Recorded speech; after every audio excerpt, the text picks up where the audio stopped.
Ну что ж, привет, давай с тобой познакомимся. Как тебя зовут? Даша.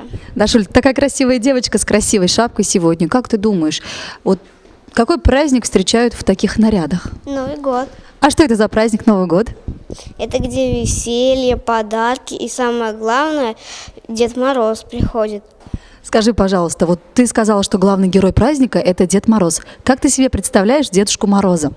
Но он мудрый, старый, добрый и старый волшебник.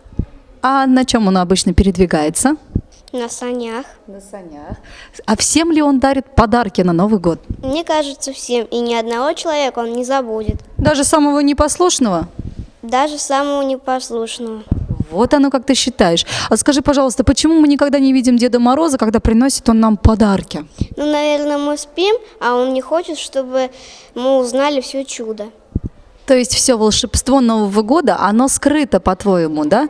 А когда встречают Новый год, то обычно пышно накрывают на стол.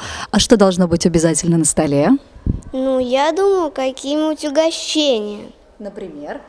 К примеру, торт новогодний, всякие там лимонады, хлеб и, может, еще пирог, конфетки.